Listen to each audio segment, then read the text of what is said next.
अच्छा, तो एमवी में चैप्टर नंबर 3 जो हमारे पास है वो ये हारमोनिकली एक्साइटेड वाइब्रेशन है। अच्छा, इससे पहले जो मैं चैप्टर पढ़ा था ना, वो फ्री वाइब्रेशन था। उसमें फ्री वाइब्रेशन, इसमें क्या होता है कि हम इनिशियल फोर्स देते हैं अपने सिस्टम को और सिस्टम को छोड़ देते हैं उसके हाल पे। वो खुद ही अपनी वाइब्रेशन कर रहा होता है, फिर हम उसको ऑब्जर्व करते हैं कि उसकी वाइब्रेशन कब तक चलेगी और उसकी वाइब्रेशन की जो कैसे होगी उसकी वाइब्रेशन।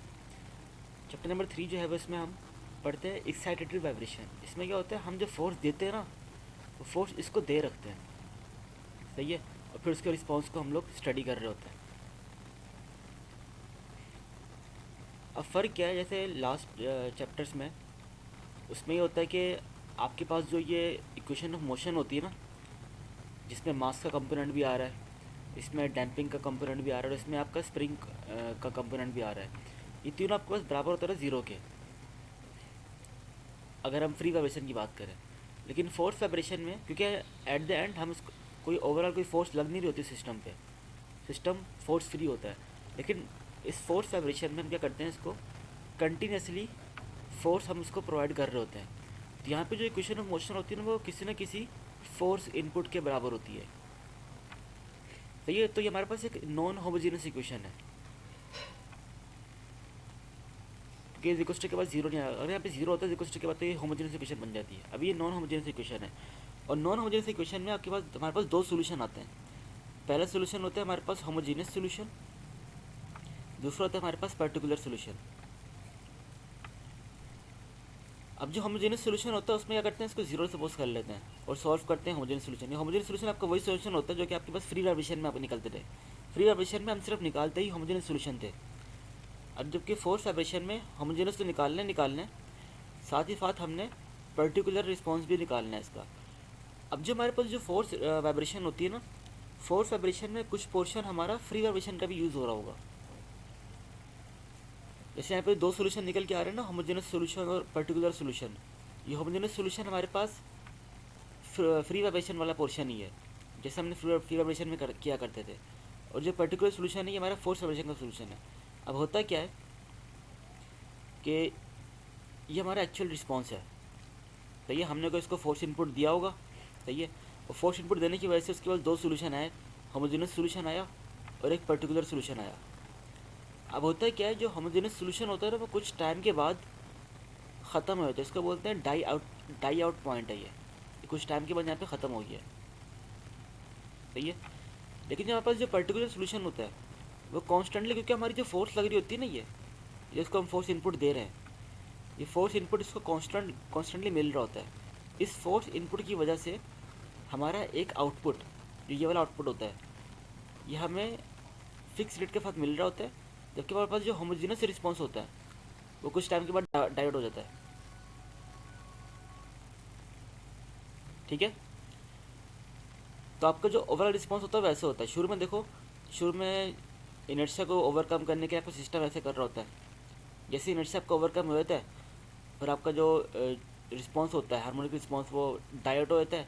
उसके बाद फिर आपके पास ये पर्टिकुलर रिस्पॉन्स चल रहा होता है, ये कंटिन्यूसली सेम चल रहा होता है आगे जाके। तो ये बेसिक फ़र्क है हमारे पास फोर्स वाइब्रेशन में और फ्री वाइब्रेशन में। फोर्स वाइब्रेशन में क्या होता है, दो रिस्पॉन्स होते हैं, होमोजीनियस और पर्टिकुलर। होमोजीनियस जो होता है वो कुछ टाइम के बाद डाइवर्ट हो जाता है और पर्टिकुलर कंटेंट में चल रहा होता है। हम जो सोल्यूशन मालूम करते हैं ना, वो दोनों का मालूम करते हैं, एच बी और पी बी, जो कि ये निकल के आ रहा होता है हमारे पास, ठीक है। कोई सवाल यहाँ तक?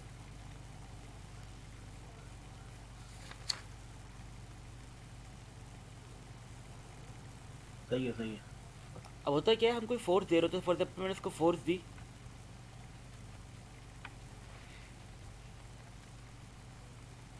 एफ नॉट, ये इनिशियल फोर्स मैंने दे दी है एफ नॉट कॉस थीटा के, सही है। कॉस थीटा से मुराद मैंने को इसको हार्मोनिक फोर्स दी है ना, जो कि कंटिन्यूसली रिपीट हो रही है, हार्मोनिक फोर्स दे दी है। अब इस फोर्स देने की वजह से क्या, और इसका कोई रिस्पॉन्स मिलेगा हमें, और रिस्पॉन्स मिलता है हमेशा एक्स की फॉर्म में या डिस्प्लेसमेंट की फॉर्म में। कोई डिस्प्लेसमेंट हो जाएगी एक्स इज इक्वल टू, उसमें हो जाएगा एक्स नॉट कॉस थीटा। तो एक बार इसमें ये ध्यान में रख देना, जिस तरीके के इसको हम फोर्स दे रहे होते हैं ना, यहाँ पे देखो मैंने फोर्स इनपुट दिया हार्मोनिक फॉर्म में, तो मेरे पास जो आउटपुट मिल रहा होता है ना, वो भी हार्मोनिक फॉर्म में ही मिलेगा मुझे लाजमी। सही है। जैसे एग्जांपल दिखाता हूँ आगे तरह में। जैसे यहाँ पे देखो, इसमें मैं इसको फोर्स इनपुट दे रहा हूँ, इस ऊपर वाले ग्राफ में इसको मैंने फोर्स इनपुट दिया in term of harmonic function, in term of cosine function. तो मुझे जो इसका आउटपुट मिलेगा ना, इसका आउटपुट है, आउटपुट भी in term of harmonic function या कोसाइन कोस का फंक्शन मुझे आउटपुट मिल रहा है। सही। तो इनपुट का डायरेक्ट ताल्लुक आपके आउटपुट का डायरेक्ट ताल्लुक आपके इनपुट से होता है यहाँ पे। जैसे यहाँ पे जो आउटपुट मिल रहा है हमें, उसका डायरेक्ट जो रिलेशन है वो इनपुट से बन रहा है। अगर इनपुट हमारे पास हार्मोनिक है तो हमारे पास आउटपुट भी हार्मोनिक होता है। इसलिए यहाँ पे जो अक्सर डील करते हैं ना हम, इसी ज़्यादातर जो हम जो पढ़ रहे हैं चैप्टर 2 और 3 में, उस पर हम हार्मोनिक फोर्स और हार्मोनिक रिस्पॉन्स को डील कर रहे होते हैं, क्योंकि थोड़ा काम आसान हो जाता है इससे हमारा। अब जो पहला हमारा टॉपिक है ना इसके अंदर, ये तो था कि सिंपल फोर्स वाइब्रेशन होती क्या, इसमें कौन कौन से पैरामीटर होते हैं। अब जो पहला हम सिस्टम पढ़ेंगे ना, उसमें ये होता है कि हमने एक अनडैम्ड सिस्टम का ना हार्मोनिक रिस्पॉन्स चेक करना है, कि उसको हमने हार्मोनिक फोर्स दी है। सही है। हार्मोनिक फोर्स देने की वजह से उसका रिस्पॉन्स क्या आएगा, कह सकते हो कि इसमें डिस्प्लेसमेंट कितनी आ रही होगी उस सिस्टम में। सही है। अनडैम्प सिस्टम है, मतलब इसमें सी की वैल्यू हमारे पास 0 है। अनडैम्प मतलब जो डैम्पर है उसके अंदर नहीं लगाया हुआ। इनिशियली हमारी इक्वेशन ऑफ मोशन ये थी, अगर ये अनडैम्प्ड तो क्या होगा, ये चीज़ 0 हो जाएगी, बाकी सारे पैरामीटर वैसे ही रहेंगे। तो हमारे पास ये अनडैम्प्ड सिस्टम की इक्वेशन ऑफ मोशन है। इसमें ये हमने इसको इनिशियल फोर्स इनपुट दिया हुआ है। इस फोर्स इनपुट देने की वजह से कोई ना कोई इसका हमें आउटपुट मिल रहा होगा। अभी नहीं पता आउटपुट क्या है, हमने बोल दिया एक आउटपुट ये होगा हार्मोनिक आउटपुट, एक आउटपुट होगा पर्टिकुलर आउटपुट। देखो दोनों आउटपुट है ना, अभी ये वैल्यू हमें पता नहीं C1 क्या है C2 क्या, कुछ नहीं पता अभी हमें, लेकिन हमें ये पता है आउटपुट हमें जो मिलेगा ना वो लाजमी तौर पे हार्मोनिक मिलेगा। यहाँ भी देखो आउटपुट जो मिल रहा है हमें हार्मोनिक मिल रहा है। अच्छा, यहाँ पे जो हमारे पास जो होमोजीनस रिस्पॉन्स है, ये कुछ वक्त के बाद जाके डाई आउट हो जाएगा, जबकि ये वाला जो रिस्पॉन्स है ना, ये कंटिन्यूसली चलता रहेगा।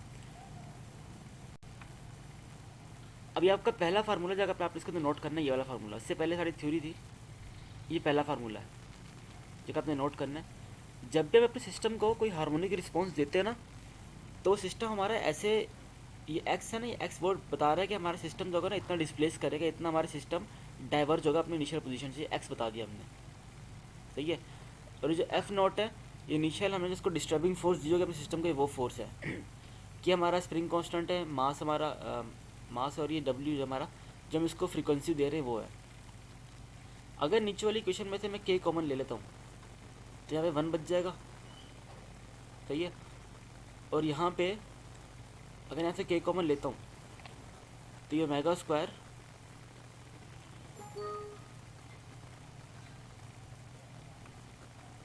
डिवाइड बाय के अपॉन एम बन जाएगा। सही। और जो डब्ल्यू एन जो होता है ना, ओमेगा एन, वो बराबर होता है अंडर रूट के अपॉन एम के। तो के अपॉन एम बराबर हो जाएगा ओमेगा एन के स्क्वायर के, तो यहाँ पे ओमेगा एन का स्क्वायर आ जाएगा। ये देखो यहाँ पे ये आया हुआ है। और ऊपर पहले एफ नोट था, जब हमने नीचे से के कॉमन लिया होगा तो ऊपर एफ नोट अपॉन के बच गया होगा। और वही एफ नोट अपॉन के आपका बराबर होता है स्टैटिक डिफ्लेक्शन के, इसको बोलते हैं स्टैटिक डिफ्लेक्शन। ये रहा जो एफ नोट अपॉन के होता है, इसको हम इससे लिखते हैं, और इसको हम पढ़ते हैं स्टैटिक डिफ्लेक्शन। तो ये पहला फार्मूला है जो आपको अपने ध्यान में रखना है। ये कौन सा रिस्पॉन्स है, जब हमारे सिस्टम को हम जब फोर्स लगाते हैं ना, हमारे सिस्टम में डैम्पर मौजूद नहीं होता, तो हमारा सिस्टम ऐसे बिहेव करता है। तो ये इसमें 3 पैरामीटर हमारे पास है, बल्कि 2 पैरामीटर है। सबसे पहला पैरामीटर ये डिफ्लेक्शन है, स्टैटिक डिफ्लेक्शन। और दूसरा पैरामीटर हमारे पास ये फ्रीक्वेंसी है ओमेगा, कि इसको कितनी हम स्टैटिशन फ्रीक्वेंसी दे रहे हैं। क्लियर है यहाँ तक? क्लियर है। इसी तरीके से अगर ये जो स्टैटिक डिफ्लेक्शन यहाँ पे मल्टीप्लाई हो रहा है, वहाँ जाके डिवाइड हो जाएगा, एक्स से डिवाइड हो रहा होगा, तो इसको हम यहाँ पे लेकर आ गए। अब ये जो चीज़ होती है ना एक्स अपॉन स्टैटिक डिफ्लेक्शन, ये इसको हम डिनोट करते हैं कैपिटल एम से, जिसके 3 से 4 नाम है। वो 3 से 4 नाम ये हैं। इसको मैग्नीफिकेशन फैक्टर भी बोल देते हैं, इसको एम्पलीफिकेशन रेशियो भी बोल देते हैं, एम्पलीफिकेशन फैक्टर भी बोल देते हैं। 3 नाम है इसके, अपने ध्यान में ये रख लेना। ये रखना कि मैग्नीफिकेशन फैक्टर बोलते हैं इसको। ये इसकी सिग्निफिकेंस क्या है, वो ये है कि भाई हमारा सिस्टम था, ये स्प्रिंग लगी हुई है और ये ऊपर हमारा मास है, सही है। मास जो हमारा डिस्प्लेस हो रहा है, जो कि हमने बोल दिया एक्स डिस्प्लेस होगा, ये कैपिटल एक्स, ये वाला एक्स ही है, ये वाला एक्स है ना, ये वही कैपिटल एक्स ही है। हमने बोला सिस्टम हमारा मास है, ये कुछ एक्स डिस्टेंस जो डिस्प्लेस होगा जब इस पर कोई हम लोग फोर्स वाइब्रेशन अप्लाई करेंगे। अब होता है कि जब इससे फोर्स लगी तो स्प्रिंग हमारी थोड़ी सी डिफ्लेक्ट होगी। स्प्रिंग पहले अभी यहाँ थी, जब इसको फोर्स लगा तो स्प्रिंग कुछ ऐसे हो गई, थोड़ी सी बेंड हो गई, सही है। और मास भी थोड़ा सा ऊपर चला गया, थोड़ा छोटा बता रहा हूँ मास को मैं, मास भी थोड़ा अपने इनिशियल पोजीशन से थोड़ा ऊपर चला गया। अब क्या हुआ कि कितनी हमारा चेंज आएगा हमारी स्प्रिंग के अंदर in the form of deflection. ये डिफ्लेक्शन है ना, ये डिफ्लेक्शन है हमारी स्प्रिंग के अंदर in the form of deflection कितना चेंज आए कि हमारा जो बॉडी है कितनी मूव कर रही है, इसका रेशो है। ये जो एक्स है ना, ये वो है कि हमारी बॉडी कितना डिस्प्लेस कर रही है, और जो ये ना ये डिस्प्लेसमेंट, ये जो डिफ्लेक्शन है, ये नीचे वाला चीज़ है। अगर इसकी वैल्यू ज़्यादा होगी, इसका मतलब क्या है कि हमारे पास ज़्यादा डिस्प्लेस हो रहा है हमारा मास। और अगर ये वैल्यू छोटी होगी, इसका मतलब क्या है कि स्प्रिंग के चेंज होने की वजह से या स्प्रिंग की डिफ्लेक्शन की वजह से हमारे मास में इतना खासा फ़र्क नहीं पड़ रहा in the form of x. तो ये इसकी फिजिकल सिग्निफिकेंस है इस मैग्नीफिकेशन फैक्टर की। अगर इसकी वैल्यू ज़्यादा होगी तो हम बोलते हैं कि हमारा जो सिस्टम है ना वो स्टेबल नहीं है। अगर इसकी वैल्यू कम होती है, इसको बोलते हैं हमारा सिस्टम जो थोड़ा काफ़ी स्टेबल है। तो इसकी थोड़ी फिजिकल सिग्निफिकेंस होती है मैग्नीफिकेशन फैक्टर की। और जो मैग्नीफिकेशन फैक्टर होता है डिपेंड करता है आपके पास जो कितनी फ्रिक्वेंसी आप इसको प्रोवाइड कर रहे हो मेगा पे। बाकी सब चीज़ इसमें कांस्टेंट है, इसमें 1 का कांस्टेंट और मेगा एन नेचुरल फ्रिक्वेंसी होती है आपकी सिस्टम की, ये भी कांस्टेंट है। तो हाईली डिपेंड करता है ये आपके मेगा पे। यहाँ तक समझ आ रहा है? अब सर देखो वो जो जो, ऊपर एक्स का फॉर्मूला था वो डैम्पिंग हमारी नहीं होगी, हाँ ये डैम्पिंग ना हो, अगर डैम्पिंग ना हो ना तो ये हमारा रिस्पॉन्स होता है फोर्स, मतलब फोर्स ये जो लगाने एक्स की। का फॉर्मूला है। हाँ ये फार्मूला है, ये रिस्पॉन्स का फार्मूला है हमारा। वही, और वो जो ऊपर एक्स एच टी है वो क्या था? कौन सा वो जो ये? C1 cos omega n t plus C2 sin omega n t जो ये अच्छा, ये तो हमारे पास है ना हार्मोनिक रिस्पॉन्स है। अब इसमें सॉल्यूशन देखो, of the equation is given by, हाँ ये हाँ ये हमारा हार्मोनिक रिस्पॉन्स है। ये इस इक्वेशन का ना, ये जो इक्वेशन हमारे पास ये वाली इक्वेशन है, इक्वेशन ऑफ मोशन, इस इक्वेशन के 2 आंसर निकल के आते हैं। पहला आंसर आता है ये होमोजीनियस रिस्पॉन्स, दूसरा आता है पर्टिकुलर रिस्पॉन्स। तो ये ना आपका होमोजीनियस रिस्पॉन्स है, ये ना बाकायदा इसके फार्मूले होते हैं। ये ओडी में होता है ये, कि जैसे ये आपकी 2 इक्वेशन है ना, सबसे पहले अगर इसको 0 के बराबर ले लें, सही है, फिर इसको 2 दफ़ा डेरिवेट करते हैं, तो ऐसा कुछ इसका स्टेप होता है। उस स्टेप करने के बाद ये आंसर हमारा आता है, ये कुछ सोल्यूशन आते हैं इसके। सही। ये दोनों सॉल्यूशन है इसके, हाँ ये एक सोल्यूशन, होमोजेनियस सॉल्यूशन एक पर्टिकुलर सॉल्यूशन। हाँ ये दोनों सोल्यूशन है इसके, ये दोनों इसके सोल्यूशन ठीक। है। ठीक है, हमारा जो कंसर्न है ना इस इक्वेशन से होगा, जो क्वेश्चन नंबर 1 है ना ये वाली इक्वेशन से होगा। ये बेसिकली हमें बताया कि रिस्पॉन्स क्या हो रहा है हमारे फोर्स लगाने की वजह से। ठीक है, आगे बढ़े। ठीक है, ठीक।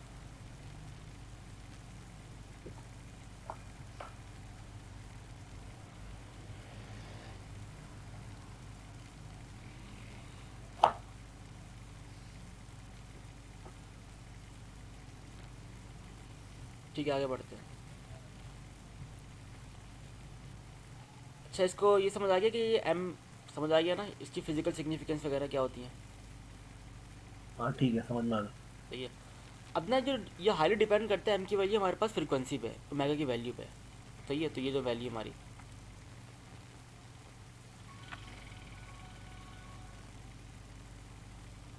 अब इस वैल्यू में क्या है, ये ओमेगा अपॉन ओमेगा एन है, 2 वैल्यू हमारे पास। अगर ये वैल्यू हमारे पास 0 और 1 के इन बिटवीन होती है, जैसे यहाँ पर है ये वैल्यू 0 और 1 के इन बिटवीन है, तो क्या होगा, नीचे वाली वैल्यू हमेशा पॉजिटिव आएगी, ऐसी होगा ना।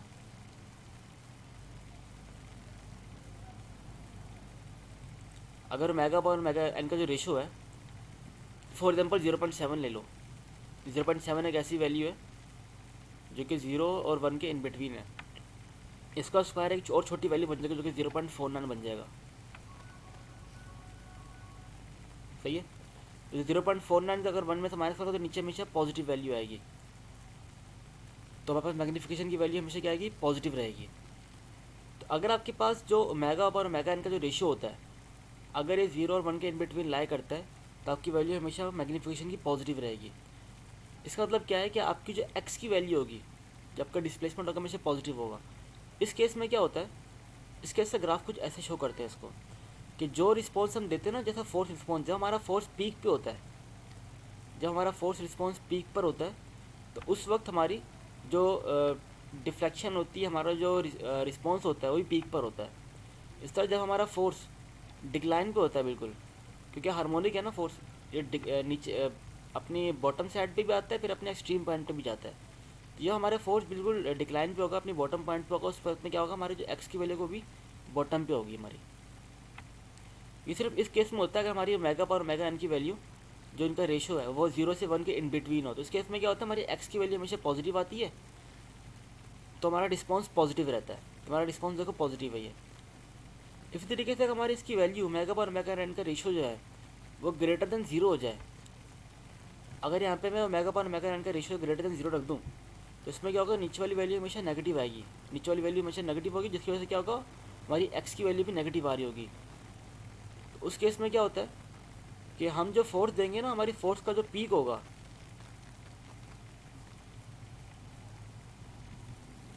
जैसे यहाँ पे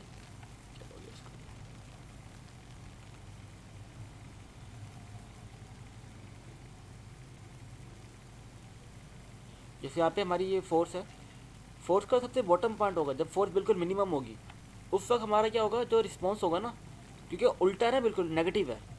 अगर फोर्स बिल्कुल पॉजिटिव जा रही है तो हमारा रिस्पॉन्स बिल्कुल उल्टा मिलेगा उसका, जैसे नेगेटिव नेगेटिव है, तो क्या होगा, हमारा रिस्पॉन्स बिल्कुल पीक पर होगा।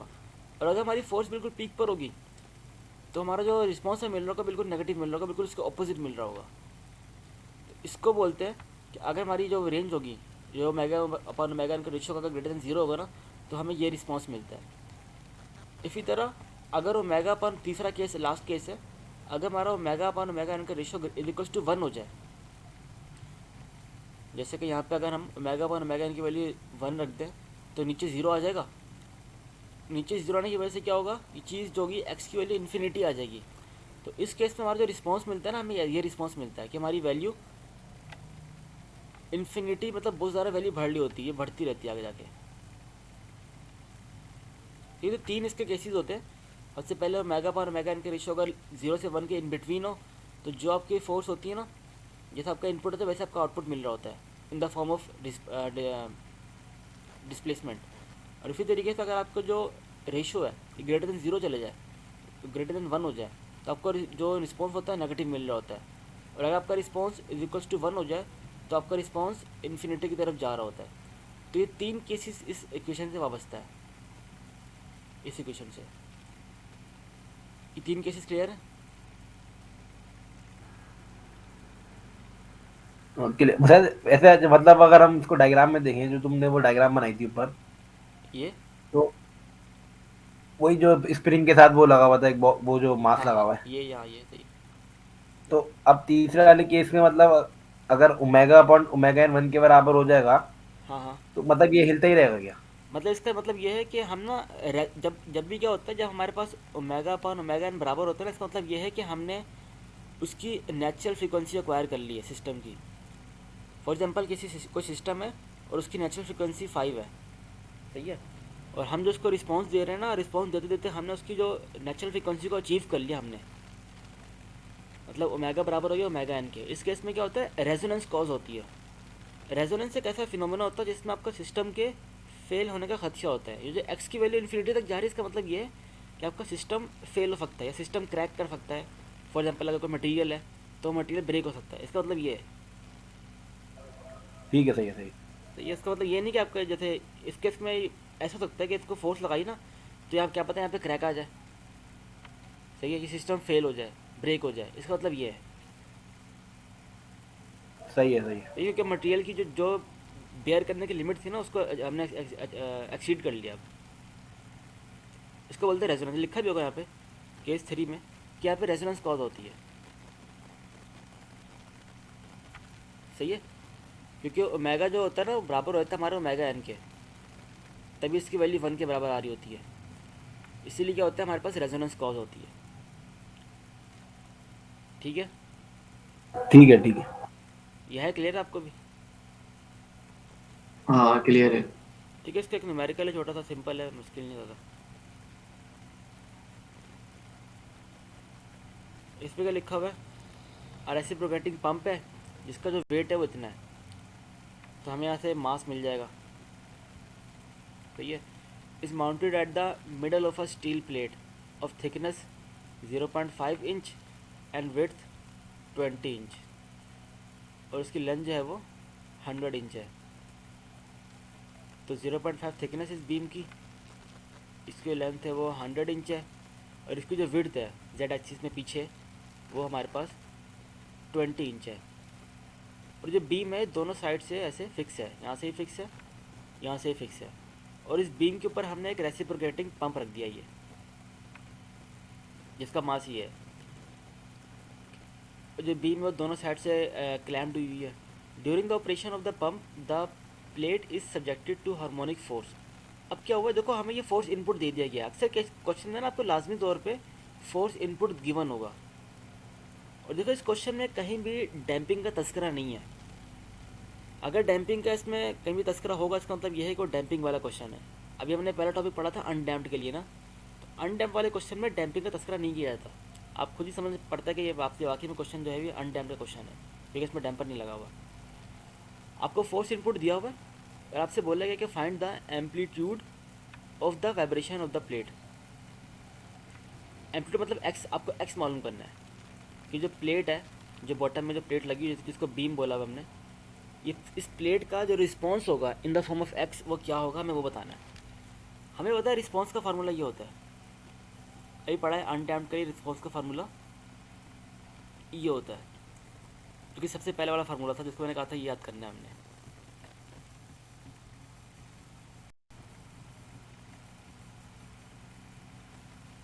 ये वाला, ये पूरा क्वेश्चन में ये वाला यूज़ किया हुआ उन्होंने।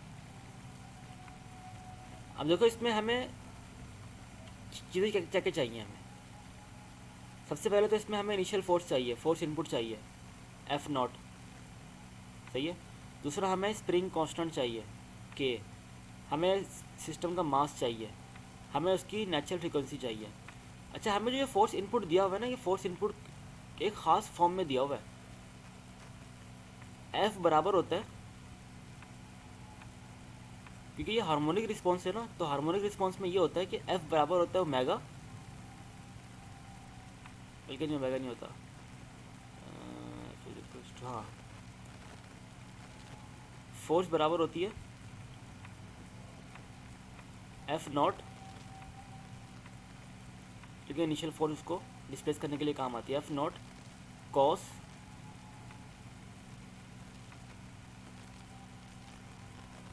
Omega T. हार्मोनिक रिस्पॉन्स का फंक्शन ये होता है, ये फंक्शन जो है ना, ये हार्मोनिक रिस्पॉन्स को, ये जो फोर्स है ये हार्मोनिक फोर्स को डिनोट कर रही होती है। तो जो इसका पहला नंबर है ना 50 वाला, बेसिकली 50 एफ नॉट के बराबर है। इफ़ देखिए देखो दूसरा नंबर ये वाला 62.832, ये नंबर हमारा ओमेगा है। तो देखो इस जो क्वेश्चन नंबर जो अननोन थे एफ नॉट वो मिल गया हमें कितना 50, और जो हमें ओमेगा चाहिए था वो मिल गया हमें उस फोर्स रिस्पॉन्स से, में मिल गया 62.832। अब मसला आता है के का, स्प्रिंग कांस्टेंट और मास का। मास तो हमें वेट की फॉर्म में गिवन है, ये वेट गिवन है, तो वेट को अगर हम जी से डिवाइड करवा दें तो हमारे पास मास आ जाएगा, तो मास भी है हमारे पास। लास्ट हमारे पास है के। अब के ना आपका कंडीशन टू कंडीशन वेरी करता है। अगर आपकी ये सिंपल आपकी ये बीम है, और बीम अगर एक जगह से फिक्स है सिर्फ, और उसके दूसरे एंड पे कोई ना कोई फोर्स लग रही है, तो इस केस में के का फार्मूला अलग होता है। सही है, इस तरह आपकी कोई रॉड है, सिंपल एक सिलेंड्रिकल रॉड है, कोई किसी प्रॉब्लम होगा सिलेंड्रिकल रॉड है, तो उस केस में के का फार्मूला अलग होता है। और अगर एक और केस है जिसमें आपके पास एक दोबारा सिलेंड्रिकल रोड है और उस सिलेंड्रिकल रोड को ट्विस्ट किया जा रहा है या टॉर्जन अप्लाई की जा रही है सिलेंड्रिकल रोड में, तो ये भी इसमें इस केस से भी के का फार्मूला अलग होता है। इस केस में क्या है, इस केस में आपके बीम अलग है। एक ऐसी बीम है जिसकी दोनों साइड फिक्स हैं। चैप्टर नंबर 1 में या 2, हाँ चैप्टर नंबर 2 में इन तीनों का से हमारा सामना हुआ था। ये तीसरा केस है, इसमें चौथा केस में क्या होता है कि बीम है, ये बीम दो जगह से फिक्स है। तो इस केस में जो के का फार्मूला होता है वो ये होता है। ये फिक्स फॉर्मूलेशन है जो कि SM2 में पढ़ाई जाती है। अगर बीम दो साइड से फिक्स है उसका के का फार्मूला ये होता है। इसमें देखो 192 ई जो है वो मटेरियल कांस्टेंट है। आई भी आपको क्वेश्चन में गिवन होगा, मटेरियल कांस्टेंट है। ये कैसे निकाला होगा, ये हमने 1/2 बेस इंटू h3। ये मूवमेंट ऑफ इनर्शिया निकाला है यहाँ से, जो कि हमें डायमेंशन गिवन थी उससे। लेंथ हमें पता है इसकी, लेंथ ओवरऑल लेंथ कितनी थी वो रखा। तो सारे पैरामीटर्स फार्मूले में रखे, इससे वापस के की वैल्यू आ गई और वो के की वैल्यू यहाँ पुट की। बाकी सारी चीज़ें पता नहीं। इससे हमारे पास रिस्पॉन्स आ गया, नेगेटिव आ गया रिस्पॉन्स। रिस्पॉन्स नेगेटिव का मतलब ये है कि हम जो इसको फोर्स दे रहे हैं ना, ये आउट ऑफ द फेस है। आउट ऑफ द फेस से मुराद क्या है, सेकंड केस। ये सेकंड केस है ना आपको, ये आउट ऑफ द फेस बोलते हैं इसको, ये वाला। क्योंकि आप जहाँ आपकी फोर्स मिनिमम है वहाँ आपका रिस्पॉन्स आपको मैक्सिमम मिल रहा है। जहाँ आपकी फोर्स मैक्सिमम है वहाँ आपका रिस्पॉन्स आपका मिनिमम मिल रहा है, इसे बोलते हैं आउट ऑफ द फेस। और इस तरह इसको बोलते हैं इन फेस, ये आपका इन फेस है, इन फेस रिस्पॉन्स है। ठीक है, तो एक्स की वैल्यू जब नेगेटिव है ना, इसको बोलते हैं कि हमारा रिस्पॉन्स जो है वो आउट ऑफ द फेस आ रहा है। अगर एक्स की वैल्यू हमारी पॉजिटिव है तो इसको बोलते हैं हमारा रिस्पॉन्स जो है इन फेस है। सही न्यूमेरिकल समझ आया? हाँ समझ गया। अकरम भाई